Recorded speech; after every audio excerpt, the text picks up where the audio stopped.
Hey, welcome back to this follow-up mini fireside, and we thought it might be helpful and beneficial to revisit our new friend here, the Glock 27x, now that we've had a chance to really stretch its legs. If you didn't catch our original video, let's do a quick review on the setup on this firearm and some of the modifications. Safety check, no mag, empty chamber. All right, so this thing starts with a factory 27 upper, but you're probably noticing something looks a little different. Let me get in here close. So that's gonna be a C cut that was done by Glock store in Nashville. That's the window cuts on the slide as well as the port on the barrel. Let's see if you can get a better look there. Along with that, also dropped in there a different guide rod. And both of these modifications were intended and hopeful to cut down on that classic Glock 27 snappiness and muzzle flip. The lower looks different as well, and that's what kind of makes this thing the 27X.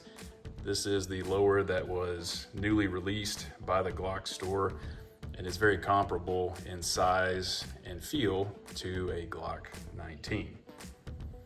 Other than that, it has a little touch of flare here on the back. Kind of a cool looking eagle backplate.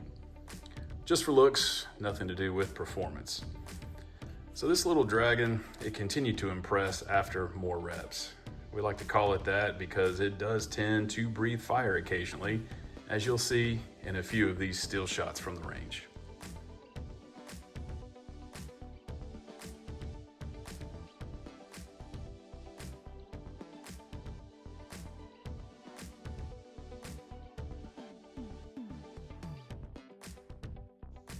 We thought those were some pretty cool images, especially when you see this guy breathing fire out of the gills. Hope you enjoyed those too.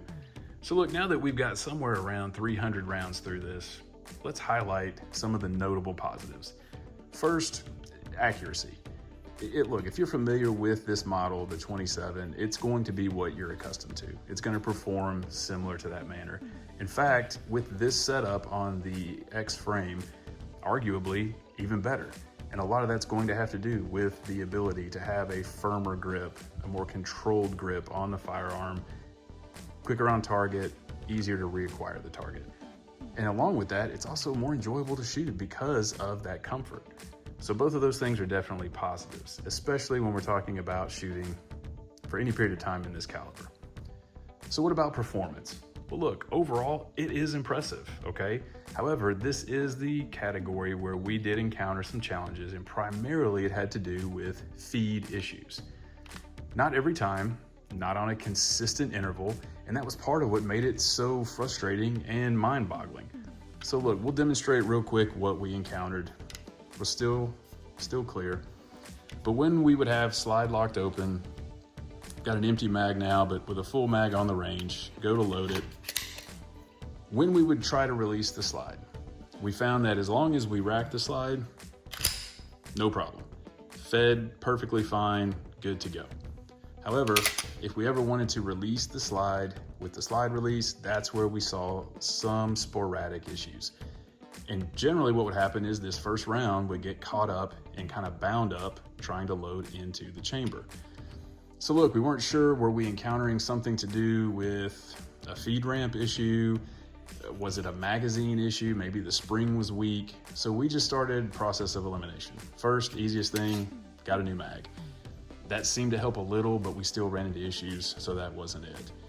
Swapped the guide rod back into essentially the factory one. Still didn't solve the problem. Pulled it apart, made sure all the internals were well lubricated. That didn't do it either. And we continue to actually encounter some issues even cycling through a mag. Not every time, but sporadically. So at that point, we started to think maybe we just got something that's a little finicky on ammo. So let's just go ahead. We're gonna share with you what we shot and what quantity, not to endorse or disparage any particular ammo, just real results, just honest feedback. We shot good old-fashioned Winchester red and white target the most, about 150 rounds. With that, what we encountered is somewhere in the neighborhood of probably 4 or 5 failure to feeds, just cycling through a regular mag. and it was consistently getting caught up when we would try to slide release on the first round.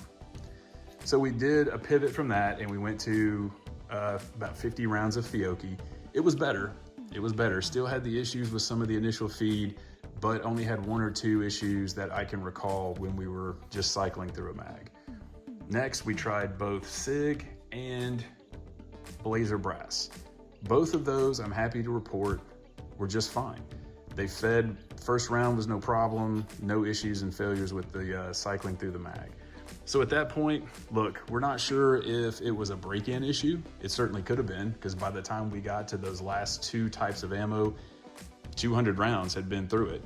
But for now, definitely gonna stick with the ones that performed when we are practicing with this guy here. So for right now, SIG and Blazer is the way that we're gonna go. But still happy with the performance overall. So if the question is, great, want to put it into my rotation, get it back as a carry option, how do I do that? Well, to say that holster options are limited is a bit of an understatement. Frankly, there's just not much out there yet. The Glock store does offer something. It's very basic. It is cost effective, we'll say that, but they're not in stock. So in the meantime, gonna go with one of these just sort of basic universal pouch style holsters. Not the best option, not ideal, but hey, it's usable, it's workable, it's universal. So that's what we'll try. One other thing we are gonna attempt though, here's just a basic Kydex holster for a regular 27.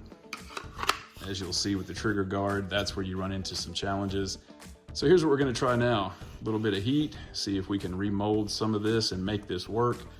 Turn it into a bit of a Frankenstein holster, which is fine, because that should align well with what we could also call a bit of a Frankenstein firearm. But again, overall, very happy with it.